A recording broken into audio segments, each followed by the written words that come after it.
우리에게 주시는 하나님의 말씀 히브리서 11장 6절 말씀입니다. 히브리서 11장 6절 말씀.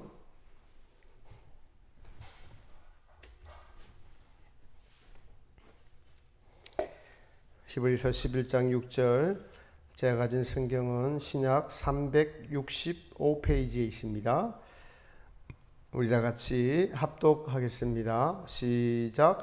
믿음이 없이는 기쁘시게 못하나니 하나님께 나아가는 자는 반드시 그가 계신 것과 또한 그가 자기를 찾는 자들에게 상 주시는 이심을 믿어야 할지니라. 아멘. 할렐루야. 우리 예수님의 크신 은혜가 주님 앞에 나온 우리 하나님이 사랑하시는 모든 분들에게 함께 하시기를 예수님의 이름으로 축복합니다. 우리는 성도님들이고 믿음 생활을 모두가 하고 있습니다.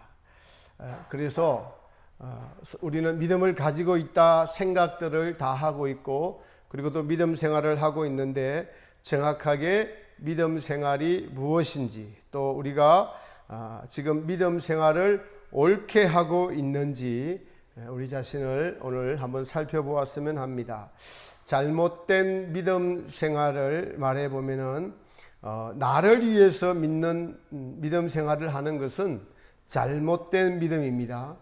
또 우리가 말하는 기복주의 믿음이란 이 땅에서 복받기 위한 것 자체가 목적이 되면은 그것도 믿음에서 이탈된, 하나님이 원하시는 믿음에서 이탈된 잘못된 믿음입니다.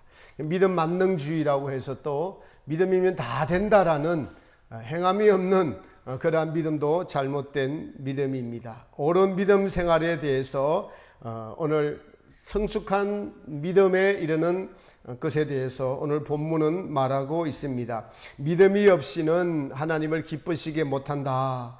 그래서 하나님께 나아가는 믿음 생활을 하는 자는 반드시 그가 계신 것과 또한 그가 자기를 찾는 자들에게 상 주시는 이심을 믿어야 할지니라. 세 가지를 이야기하고 있습니다. 믿음은 하나님을 기쁘시게 하는 것이 목적입니다.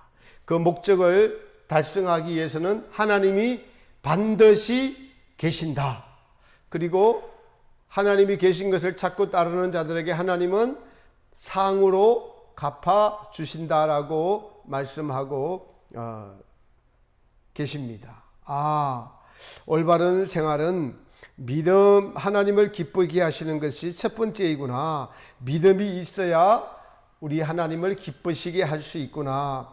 그렇다면 하나님을 기쁘시게 하는 믿음이 무엇일까요? 왜 믿음이 있어야 하나님을 기쁘시게 할까요?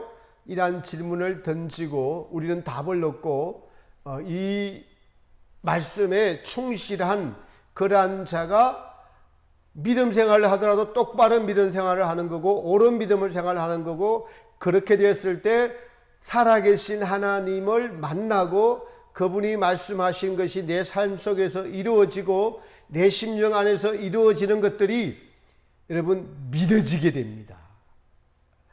믿음이 없다라는 것은 하나님을 모르거나, 하나님을 모르는 불신자들은 믿음이 없죠.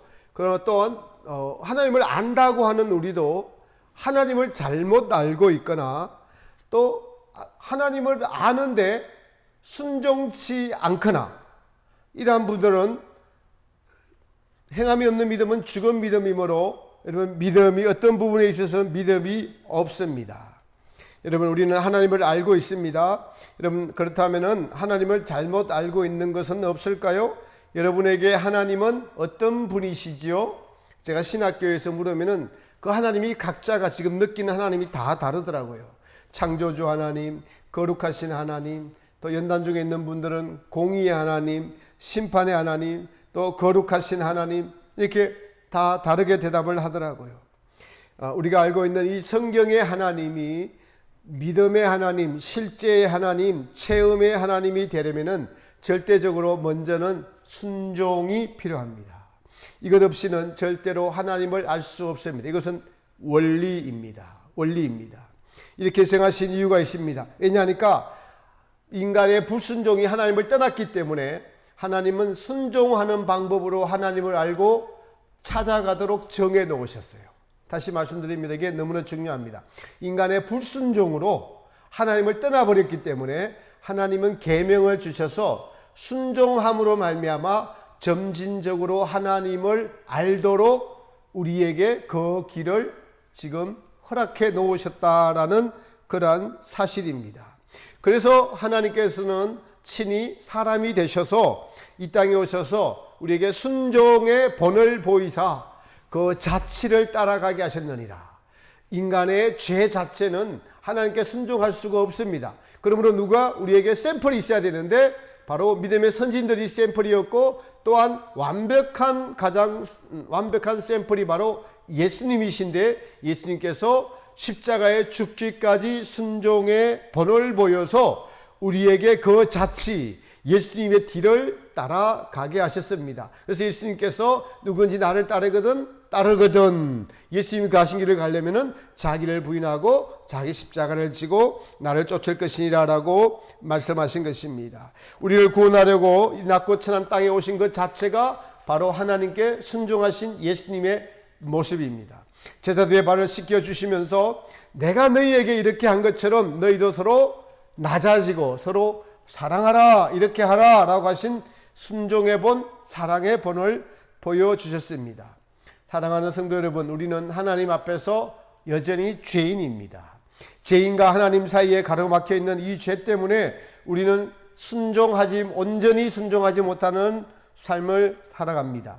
그래서 이 죄를 이기면서 하나님께 순종할 때 우리는 하나님을 기쁘시게 할 수 있을 뿐 아니라 우리 자신에게 하나님의 살아계심이 체험되어지고 쌩쌩하게 느껴지는 삶을 살아가는 가장 중요한 방법, 순종입니다.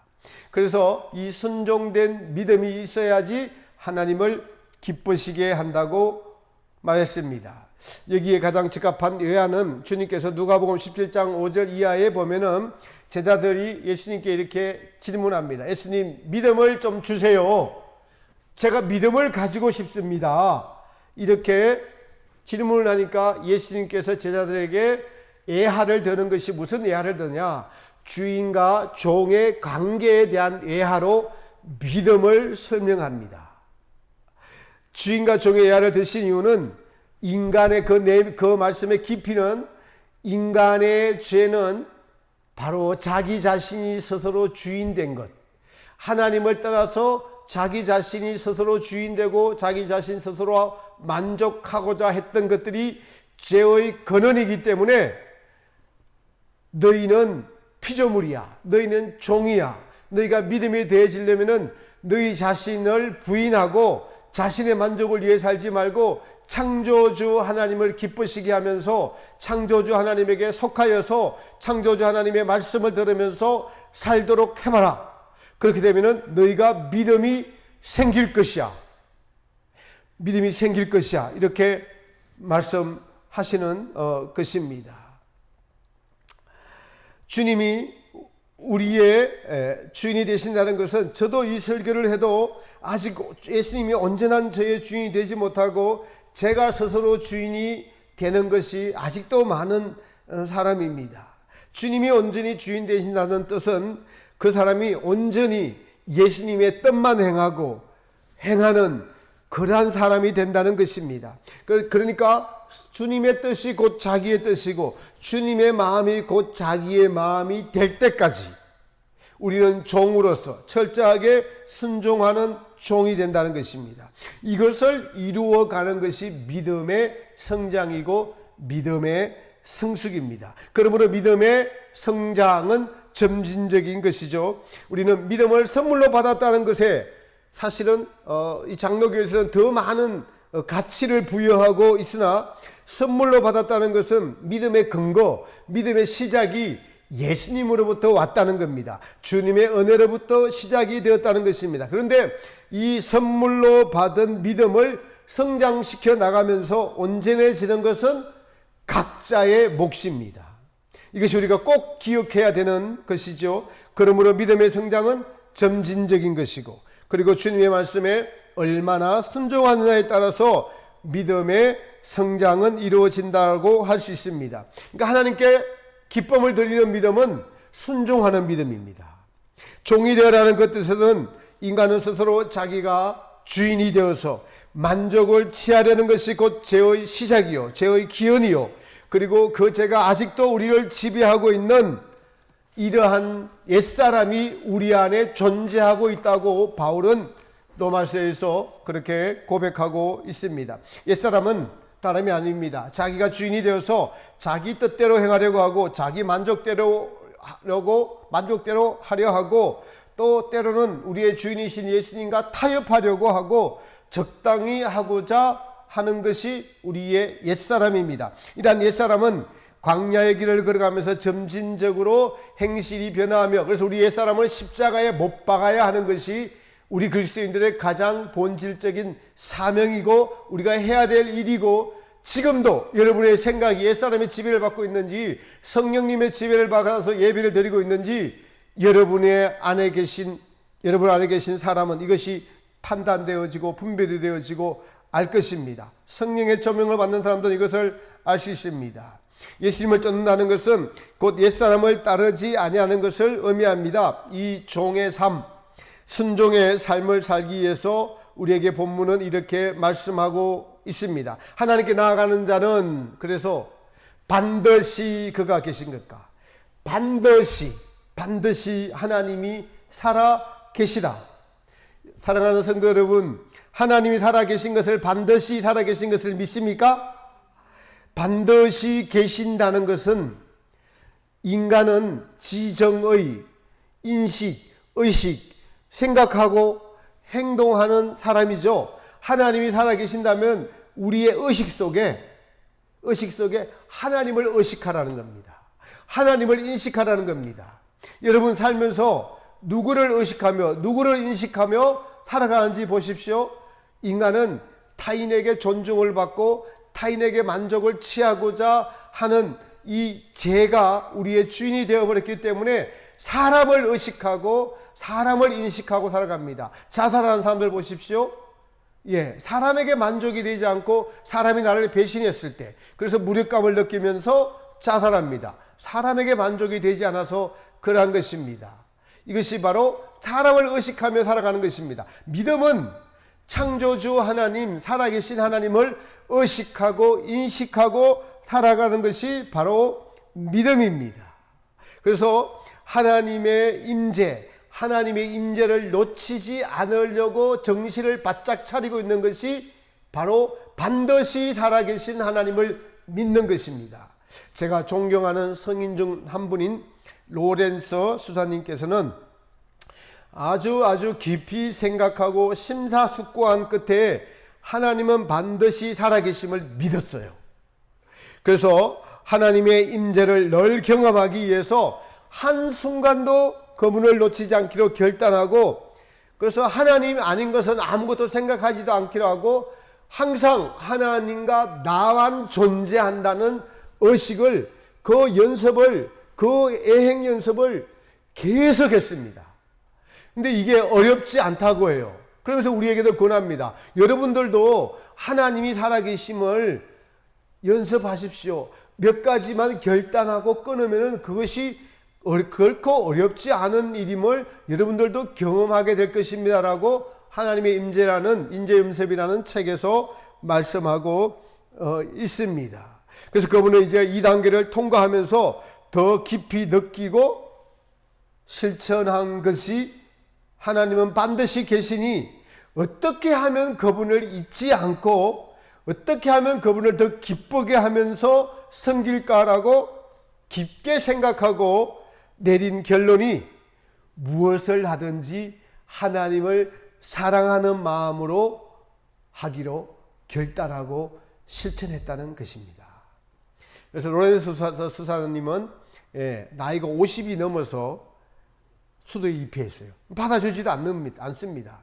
그러니 설교를 잘하지도 않았을 것이고, 수도원에서 중요한 역할을 맡지도 않았을 것이고, 그렇게 영성이 뛰어난 분이라도 수도 원장이 되지도 않았습니다. 그는 평수사였고 수도원에서도 가장 허드렛 일, 어떤 일이냐니까 부엌에서 설거지하고 밥하는 일. 또 하나는 다른 동료 수도사님들의 신발을 만들거나 수선하는 일. 이 두 가지를 평생 하면서 지냈습니다. 그래서 동료 수도사의 신을 만들다가 그때 집신이었던 모양이에요. 집이 떨어지면은 집 하나를 줍는 것도 하나님을 사랑하는 마음으로 했다는 것입니다. 바울이 고백한 너는 무엇을 먹든지 마시든지 하나님의 영광을 위해서 하라. 하나님을 사랑하면서 하니까 사랑에는 반드시 뭐가 있죠, 여러분? 기쁨이 있습니다. 그래서 동료 수사들의 밥을 하고 그리고 설거지를 다 하고 그것을 다 끝내놓고 짬이 나면은 이 일을 무사히 마칠 수 있게 도와주신 하나님께 진심으로 감사하다고 무릎을 꿇고 기도했다고 합니다. 그는 한쪽 다리를 절었습니다. 그가 가장 곤혹스러운 것이 그 저는 다리를 가지고 먼 시장을 나가서 포도주를 구입해 오는 일, 식료품을 구입해 오는 일, 이것이 매우 사실은 그에게는 버겁고 곤혹스러운 일이었지만은 그는 이 일을 시키신 이도 하나님이시오, 이 일을 감당케 하실 일도 하나님이시라고 하면서 누구보다도 불편한 장애인의 몸을 가지고 그 일을 아주 훌륭하게 해냈다고 합니다. 왜요? 하나님이 함께 계시고 도와주시고 하나님을 사랑하는 마음으로 하니까 하나님께서 지혜도 주시고 힘도 주시고 도울 분도 주셔서 그 일을 잘 감당했다라고 합니다. 그렇습니다. 저의 부족한 간증이지만은 저도 로렌스 수도사님을 좋아하지만은 그렇게 살기는 원하지만 저도 아직 많이 부족합니다. 그럼에도 저는 저 태양을 보면은 하나님의 살아계심이 저는 믿겨집니다. 저 태양이 없다면은 여러분 무엇이 존재하겠습니까? 태양이 열을 가지고 빛을 주니까 모든 만물이 존재하는 것 아니겠습니까? 이처럼 우리는 하나님이 계시지 않는다면은 우리는 무와 같은 존재요, 의미가 없는 존재임에도 하나님이 없는 상태에서의 자기 자신을 가끔 보면은 자기가 모든 우주를 만든 것 같이 생각을 하고 행동을 합니다. 저 태양을 만드신 하나님에 대한 고마움, 태양에 대한 고마움이나 공기에 대한 고마움, 이러한 것들에 대한 생각을 하지 않습니다. 이것이 바로 하나님을 상실한 인간의 비참한 자기가 주인이 된 그러한 마음입니다. 그래서 하나님께 나아가는 자는 반드시 그가 계신 것과, 여러분 무슨 일을 결정할 때에도 하나님이 반드시 계시다, 이 자리에 함께 계시다, 하나님께서도 우리와 함께 계시려고 임마누엘의 하나님이 되시려고 하늘 초설에서 버리시고 땅의 낮은 곳에 인간이 되신 것이 바로 임마누엘의 하나님 아닙니까? 그래서 우리를 위하여 또 이 땅에 오셔서 함께 계시다가 영원한 처소, 또 영원히 함께 계시려고 영원한 처소를 예비하고 천국을 준비하고 계신 분이 바로 우리 주님이십니다. 우리의 믿음의 삶을 위해서 히브리서 기자는 하나님께 나아가는 자는 반드시 그가 계신 것이다 라고 말하고, 바로 그 뒤에 보면은 아브라함 이야기가 나옵니다. 하나님께 나아가는 자는 반드시 그가 계신 것을 아브라함은 믿었습니다. 아브라함의 믿음의 성장을 보면은 몇 가지 특징이 있어요. 그는 어디를 가든지 하나님을 경배하는 제단을 먼저 쌓았어요. 그것은 어디를 가든지 예배를 우선으로 했다는 거예요. 장소를 옮기든지 어디를 가든지 제단을 쌓았습니다. 그 영향을 받아서 그의 아들인 이삭과 야곱도 보세요. 어디를 가든지 예배를 먼저 드렸습니다. 그것은 하나님이 살아계심을 늘 믿었고 하나님이 기뻐하시는 제단, 예배를 드렸다는 것입니다. 그리고 아브라함은 이 자기의 능력과 소유가 있을수록 하나님을 신뢰하기가 어려운 것을 우리는 아브라함을 통해서 알 수가 있습니다. 하나님은 아브라함에게 뭇별과 같은 많은 자손을 주겠다라고 약속하셨죠. 아브라함이 그것을 믿었습니다. 그런데 주시지 않습니다. 그래서 처음에는 좀 힘들고 포기하니까, 낙심되니까 안 주시는구나 하나님이. 그래서 자기의 똑똑한 종 엘리에섹을 자기 자식으로 삼고자 하니까 하나님께서 아니다, 아니다. 너의 몸에서 날 자라야 라고 하십니다. 그래서 이제는 아내 사라의 허락을 얻어서 하갈에게서 이스마엘을 낳습니다. 드디어 이제 하나님의 뜻이 이루어졌구나, 내 몸에서 나왔구나 하는데도 하나님은 이스마엘도 아니라고 하십니다. 그리고 아브라함 99세에 이르러서야 여러분 이삭을 낳습니다. 그럼 생각해 보십시오. 99세에 아들을 낳을 수 있습니까?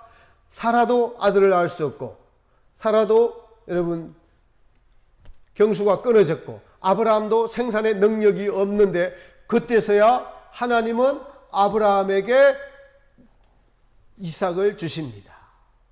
이게 무슨 뜻입니까? 아브라함이 자기의 힘으로, 자기의 능력으로, 자기의 소유로 하나님을 섬기고 하나님의 일을 하고자 했던 모든 것들은 믿음에서 쫓아난 것이 아니고 자기 일을 이루려는 것에서 쫓아나왔습니다. 그래서 하나님은 이 믿음이라는 것은 하나님에게서 나와서 하나님으로부터 시작이 되어서 하나님이 친히 다 이루어 가시는 것이 믿음임을 알 수 있습니다. 그래서 우리의 소유가 많으면 많을수록 믿음은 없어집니다. 믿음은 없습니다. 여러분, 믿을 게 많으면 많을수록 하나님을 신뢰하지 않습니다.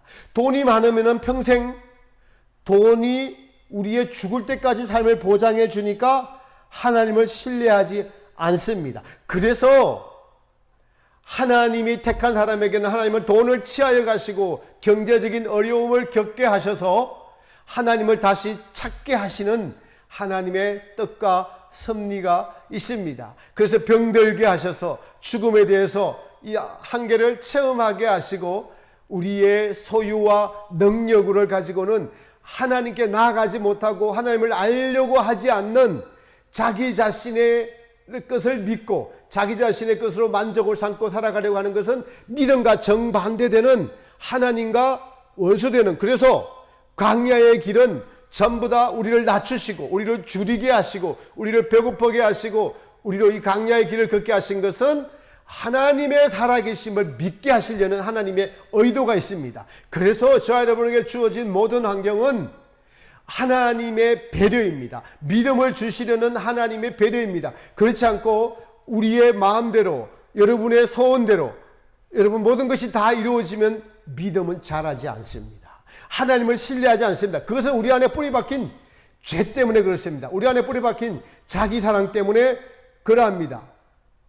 이것처럼 믿음의 성장은 점진적이고 우리의 소유를 다 팔아가는 것, 소유를 팔면 팔수록 하나님이 우리를 통치하시고 지배하시고 하나님이 우리와 함께 계심이 믿어지게 되는 것입니다. 여러분, 소유가 눈에 보이는 것, 예쁜 것도 소유예요.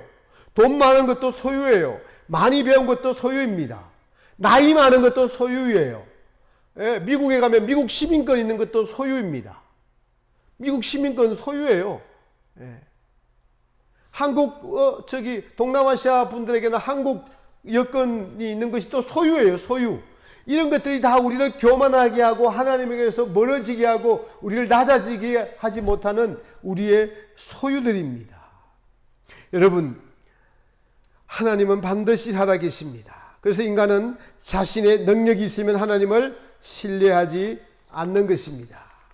그래서 우리의 잘못된 믿음 중 하나는 하나님으로부터 자꾸 소유를 얻으려는 것, 하나님 자신을 얻어야 되는데, 하나님을 알아가고 하나님을 체험해야 되는데 하나님으로부터 받는 선물만 자꾸 챙기려고 하면은 믿음은 자라지 않습니다. 이것은 어린아이 때는 그렇게 가능합니다. 그렇게 주셔서 믿음을 더하게 주시는 하나님의 의도와 뜻이 있습니다. 그러나 더 믿음에 성숙해지려면은 이러한 것에서 탈피해야 됩니다. 하나님은 이러한 아브라함에게서 이제 어린아이 신앙을 벗어날 때쯤 되니까 뭐라고 말씀하세요? 내가 너희의 방패요 너희의 상급이다. 그 때에 맞는, 믿음의 성장에 맞는, 그 때에 맞는 말씀을 주시는 것입니다. 믿음의 성장은 우리의 소유가 없어지는 것만큼 생깁니다. 우리가 하나님으로부터 무엇을 얻으려면 사실 처음에는 그 얻은 것만큼 믿음의 성장이 이루어집니다. 그러나 그 후에는 그 얻은 것이 자기를 위한 것이라면 그것이 소유가 되니 포기를 해야만 더 나은 믿음, 온전한 믿음으로 하실 것입니다. 부족하지만 제가 잠깐 제 꿈 이야기를 한번 하겠습니다. 며칠 전에 꿈을 꿨는데 저희 고향에 옛날 집 그 밭에 큰 버드나무, 미루나무가 큰 것이 있었어요. 그런데 그 나무를 돌아가신 저희 아버님이 베시더라고요. 그래서 나무가 넘어졌는데 몇백 미터 되는 나무예요. 넘어졌는데 제가 딱 느끼기에 이 나무가 또랑 사이로 넘어지면서 남의 밭에 좀 피해를 주더라고요. 또 하나는 이 나무가 이렇게 건축용으로 잘 쓰여질 나무가 아니고 거의 땔감으로밖에 쓸 수 없는 그런 좀 쓸모없는 나무더라고요. 나무는 굉장히 큰데 아주 잘생기고 크고 아름지고 한데 쓸모는 그렇게 없고 이웃에게 피해를 주더라고요. 이게 도대체 무슨 꿈인지 제가 보통 꿈을 꾸면 딱 느낌으로 좀 아는데 도무지 해석이 되지 않아서 그날 계속 기도하면서 산에 가서 기도하면서 이 꿈이 무슨 뜻인가 너무나 선명하게 꿈을 꿨습니다. 그래서 주님께 해석을 구하는데 저녁 때쯤 되니까 이제 조금 윤곽이 잡히고 해석이 되어지는데 사실은 그 큰 나무가 무엇인가라고 하니까 바로 저의 소유. 제가 우리 교회는 지금 약하고 또 식구들끼리 예배를 드리고 뭐 사람들이 없고 해서 어려운 가운데 있습니다. 어려운 환경이죠. 그런 환경에서도 주님께서 인도하시고 지금까지 왔는데 제가 알고 있는 지식, 사실은 저는 하나님으로부터 놀라운 성경을 해석할 수 있는 지식, 지혜를 좀 받았습니다. 십자가의 도, 누구보다도 이 세상에 십자가의 도를 하나님께로부터 받았습니다. 그래서 객관적인 십자가의 도, 주관적인 십자가의 도, 그리고 천국에 들어가는 여정, 성경의 핵심 진리를 통하여서 요한계시록을 정확하게 해석할 수 있는 그런 놀라운 말씀을 받았는데 그것이 소유가 되어 있는 것입니다. 소유가 되어 있으니까 이웃에게 피해를 주고 사실은 하나님 보시기에 그렇게 잘 쓸 수 있는 그런 나무가 아직 못 된 거예요.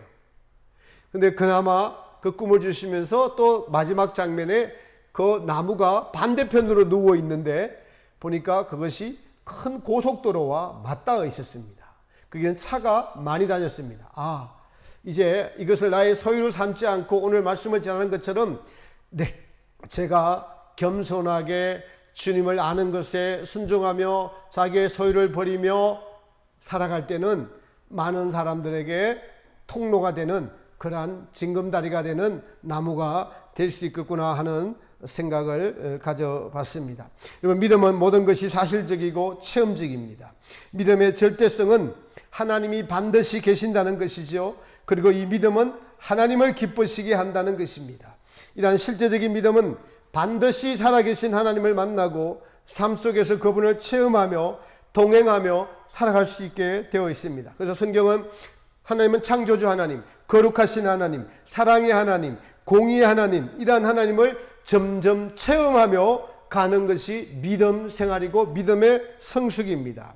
창조주 하나님 볼까요? 모든 만물을 보면은, 자연 만물을 보면 하나님이 살아계심이 분명히 알 수 있다고 바울이 말했듯이 이게 그냥 만물이 우연히 생겼다고 하는 것이 얼마나 어리석은 인간의 부패함에서 오는 것인지 우리는 경험할 수가 있습니다. 하나님이 은혜를 주시면 꽃 하나 피는 것 보고도 너무나 신비롭고 너무나 아름답고 너무나 하나님의 살아계심이 느껴집니다. 거룩하신 하나님, 하나님께서는 여러분 거짓이 없고 정결하고 깨끗하고 순결하시죠. 그러니 이러한 하나님은 거짓말할 자체가 필요가 없습니다. 이러한 깨끗하고 순결한 마음에서 나오는 하나님의 거룩됨, 하나님의 겸손, 하나님께서는 하늘 보좌 우편에 계시다가 낮고 천한 이 땅에 오셔서 낮아지신 겸손한 그 하나님이십니다. 이분을 만나려면 우리는 어떻게 해야 합니까? 우리의 마음이 높아지면은 성경은 하나님을 대적하는 것이라고 말씀하시죠. 교만은 죄이고 마귀의 성질입니다. 겸손은 거룩한 하나님의 성품입니다. 우리가 낮아진 만큼 주님을 경험하는 것입니다. 혹 높아진 직분이 소유라면, 오래 믿은 것이 소유라면 그것이 교만이 되어서 주님을 만나는 장벽이 죄가 됩니다. 그러나 개척교회 다니면서 자기 지위를 지키고 충성하며 남을 나보다 낮게 여기려는 마음을 가지고 있다면은 그분은 겸손함으로 주님의 은혜와 마음이 그 안에서 있게 됩니다. 주님을 소유하게 됩니다. 겸손한 주님을 소유하게 됩니다. 이렇게 살아계신 하나님을 우리의 삶 속에서 경험하는 것이 믿음 생활입니다. 또한 사랑의 하나님을 만나려면 우리는 자기중심적인 자기 사랑을 버린 만큼 사랑의 하나님을 만나게 됩니다. 인간의 자기 사랑이 바로 하나님과 원수되는 대적임을 알아야 됩니다. 이 이기심이 불순종, 자기 뜻에서 나왔고 자기 만족으로부터 시작이 되어서 하나님과 덩을 지게 되었습니다. 어둠의 길을 걷게 되었다는 것입니다. 그래서 하나님을 다시 만나고 바라보고 함께 동행하려면 하나님께 순종하며 더 나아가서 더 좋은 방법은 하나님을 사랑해야 합니다. 하나님을 좋아해야 됩니다. 하나님과 같이 있고 싶어야 됩니다. 예배를 좋아해야 됩니다. 말씀 보는 것을 좋아해야 됩니다. 찬양을 좋아해야 됩니다. 그것이 좋아질 때 24신과 주님과 동행하는 자들이 됩니다. 나를 사랑하는 자들은 나의 계명을 지키는 자들이다. 나를 사랑하는 자들이 나의 사랑을 입을 것이고 나를 간절히 찾는 자가 나를 만날 것이다 라는 주님의 말씀이 이루어지게 되는 것입니다. 여러분 지금의 믿음, 지금까지 현재의 믿음은 지금까지 여러분이 어떻게 살아왔느냐에 따른 결과입니다. 하나님을 제대로 알고 싶으십니까? 순종하십시오. 11조 하십시오. 주일 성수하십시오. 시간을 정해서 기도하십시오. 수시로 기도하십시오. 이웃에게 선을 베푸십시오.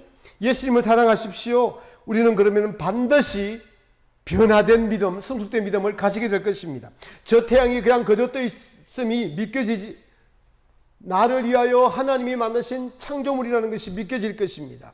우리는 하늘을 보면 뭐만 봅니까? 미세먼지만 봅니다. 태양을 보지 못합니다. 미세먼지는 인간들이 만들어낸 것입니다. 그것 때문에 기분이 좋았다 나빴다 하죠.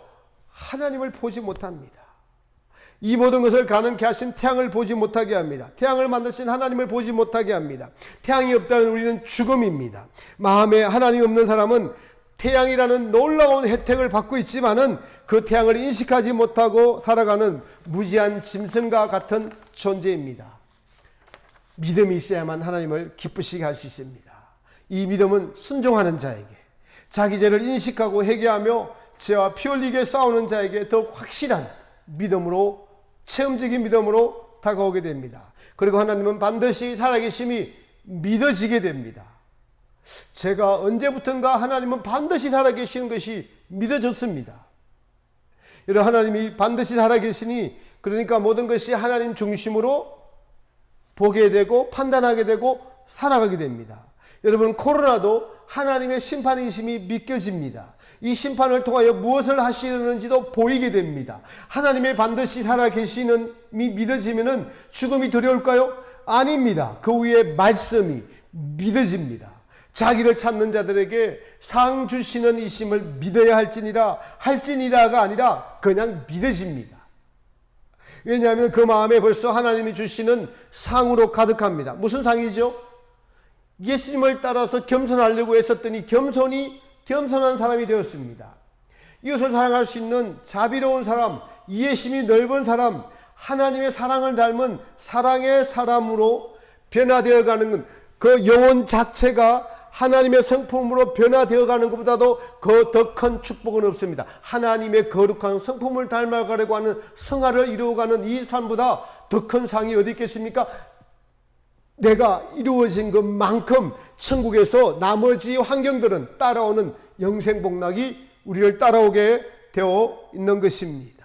바울은 내가 스스로 믿음이 있는 너희 자신을 수시로 확정하라라고 하셨습니다. 올바른 믿음은 제가 말씀대로 반드시 성숙한 믿음, 성장하는 믿음이 되게 되어 있습니다.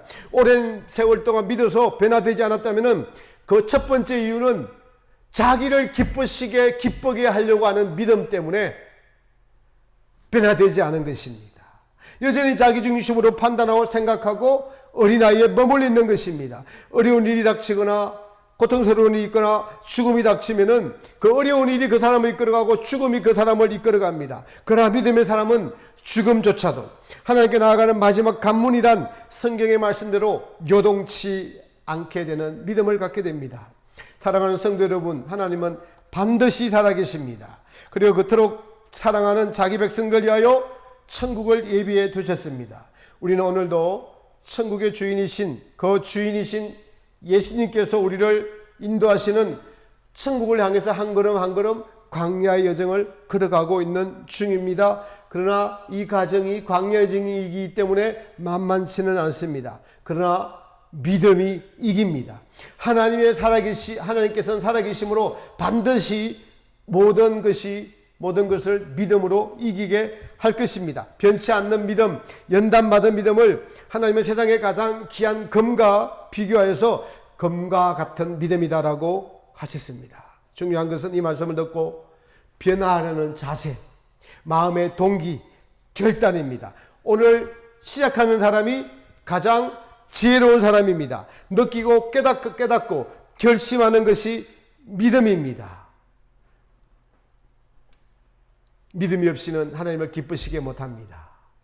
하나님께 나아가는 자는 반드시 하나님께서 살아계신 것과 또한 우리를 지금 이렇게 연단하셔서 하나님의 성품으로 변화시켜 주시고 천국으로 인도하시는 그것이 믿어지는 하나님이 주시고자 하는 축복을 이 땅에서 받는 지혜로운 저와 여러분 되시기를 예수님의 이름으로 축복합니다.